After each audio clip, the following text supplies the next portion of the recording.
Happy Friday. Thank God it's Friday. Have you had a good week? So I wanted to jump on live today because did you see my story from yesterday where I was at the chemist and saw that Go Healthy pill called Screen Time Eye Protect. What the fuck? Seriously, I couldn't believe it. Had to share it. And yeah, my automatic response was, well, if there's an issue and you needed to protect your kids from screen time, then would you just not reduce the amount of screen time? And I guess, without sounding like a complete bitch, not everyone thinks like that, right? There's going to be a lot of people out there who think, oh, wow, my kid has a lot of screen time and I know it's not good for them, but if I just get them popping this pill, then I'll feel a whole lot better and less guilty about it. So yes, obviously very strongly opinionated about this. And the reason I do feel strongly about this was because a couple of weeks ago, I went to a local talk at my old playgroup, and it was by Katherine Burkett, and she studies with Nathan Wallace, and they are like brain people. So they have done all this research around kids and resilience and all this kind of stuff based on how the brain actually operates. So I went along to this Building Resilience for Children class. It was one evening, and learnt about the brain, which again blows my mind. All the stuff I'm learning now as an adult, which would have made so much more sense knowing it sooner. Now, she was really great at making it really simple for us to understand. And basically, I just had this aha moment in regard to screen time and my kids, that I just had to share this with you because it just kind of clarifies things. And again, with education, you can make better informed decisions, right? So she talked about there being the red brain and the green brain. So the red brain is kind of this selfishness side of us. This is the brain that basically kind of takes over when the whole survival instinct kicks in, so the fight or flight mode. And then there's the green brain, which is the empathetic and makes sense of everything. Now, basically, in all of us, now it doesn't make sense, it's not logical, this is just how it happens. For all of us, our survival brain is constantly asking us, am I safe? So obviously back in the old days when we used to hunt and gather and all that kind of stuff and we were living with the wild animals, basically, you know, if there was an animal coming at us, our red brain, our fight or flight would kind of kick in and bodily things would start happening for us to protect ourselves. We obviously don't have that in this day and age, but that function of our brain still does the same thing.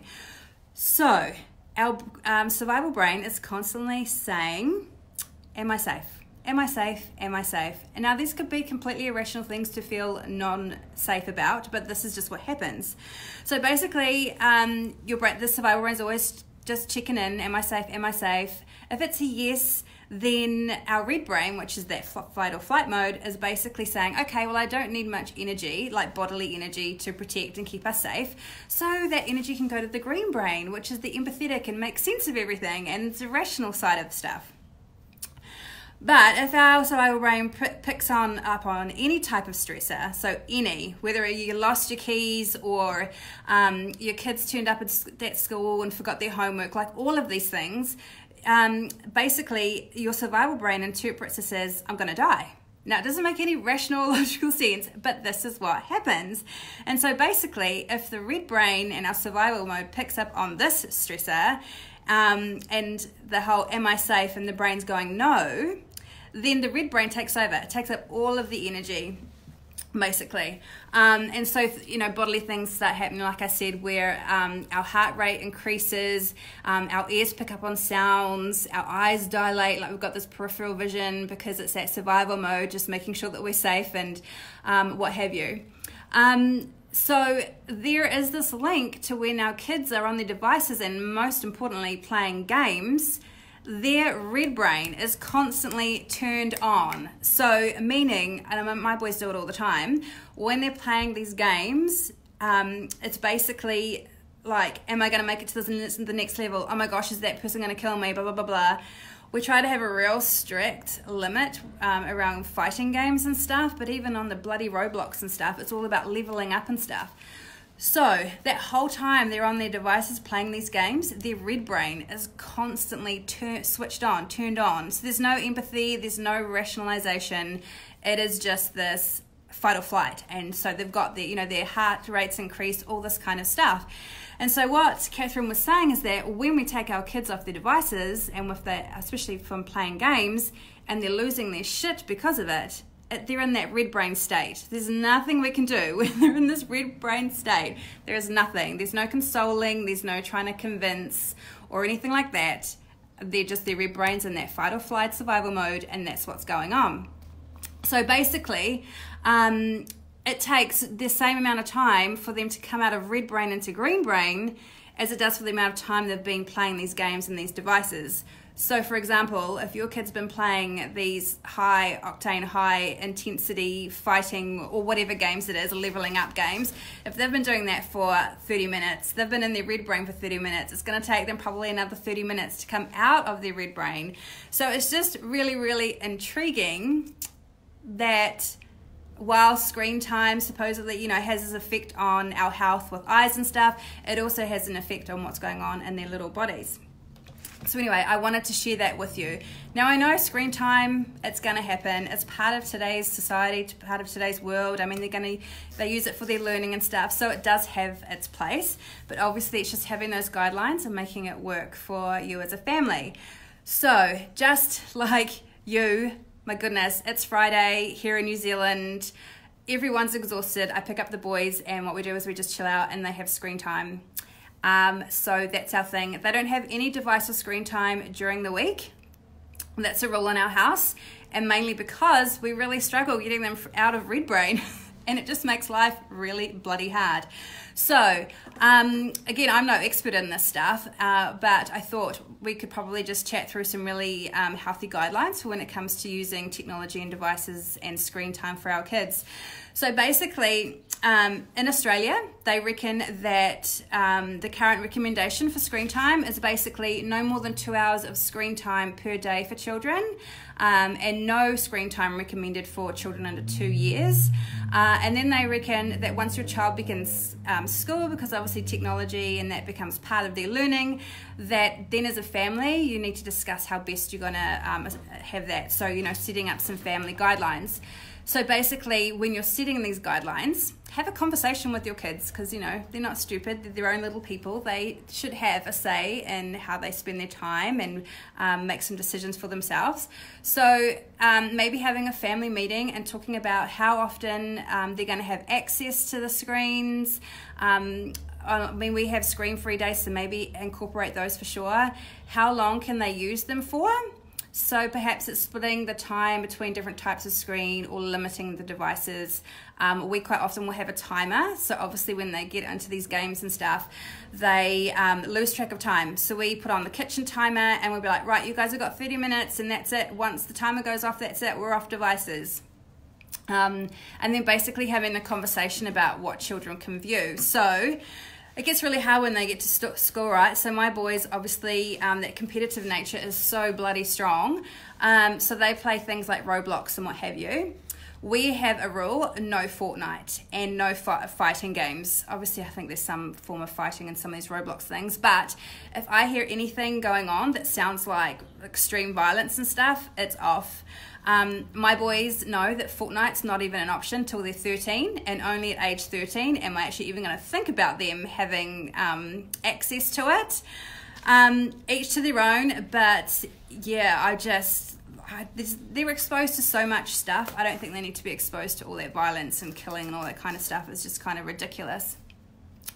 So anyway, what I'm going to do is I'm going to put some links in this post because I found a really awesome website that talks about good quality apps.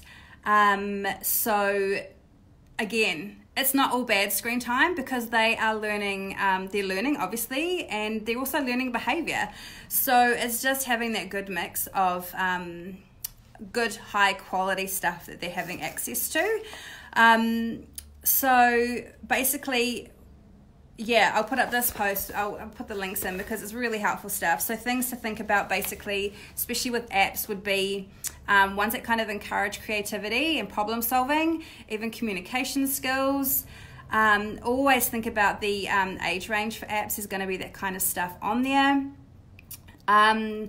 Look at the type of advertising on these apps as well, because we all know that marketers and advertisers can really target our little people, so we need to be cautious of that. Any in-app purchases, and obviously privacy settings.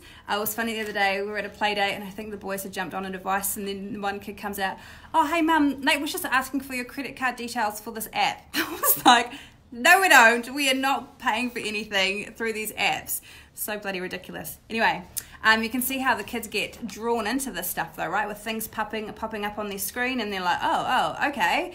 And then they've gone through this whole rabbit hole of stuff that they weren't intending to go down. And obviously even good quality TV programs. My boys are big fans of Teen Titans. Anytime there's extreme violence on that, it's off. It just amazes me that even some of these programs that are, graded as 7+ have so much violence, and even some of the language is debatable. So I try and encourage, obviously, ones that have positive messages about relationships, family, and life. Maybe have good stories that feature characters who treat each other with kindness and respect. Obviously, and ones that are age appropriate. But again, like, seriously, Netflix, I don't think always gets it right with their with the age things on those. And another link I put is just how to create some really good screen time management strategies. So again, we talked about the family rules, having the routines, also creating transitions, so like from when they're being on the device to kind of coming off, and making good choices, obviously. So especially with my boys, that transition phase, we've always been very much, like I said before, the timer, and we kind of count them down, so there's no real sudden, right, time to get off, because again, then they just lose their shit because they're stuck in that red brain stuff. And sometimes you got to wonder whether it's worth it, right? The hassle to get them off, but sometimes you just need your own space to chill out and relax. And let's be real, it is an easy babysitter, right? So for us, it's just being very aware of how much time, what they're being exposed to, and this ain't a thing that a pill's gonna fix. And so my other point, just to finish off, is even so these things can say healthy kids, it's just a marketing ploy. We don't need screen time eye protect pills for kids. We just need them having less screen time, let's be honest. So anyway, I'm going to put those links there, and feel free to check them out. Let's start a conversation. If you've got some really cool strategies for transitioning kids off devices, or perhaps you've got some really good apps or just TV programs that you think are really cool and that other families would benefit from knowing about, please comment below. I'm always looking for better programs. One that we'd have loved on Netflix is The Investigators. Australia has some bloody awesome series. I have to be straight up. They have some really good stuff. The Investigators is great. Nate's like basically kind of binged watch it, and he started again. It's just really cool. These little kids in Australian school who become little private investigators with just everyday things that go on in kids' lives. So anyway, I'll leave you to it. I've had my rant for the day. Have an awesome Friday, and I'll catch you soon. Bye.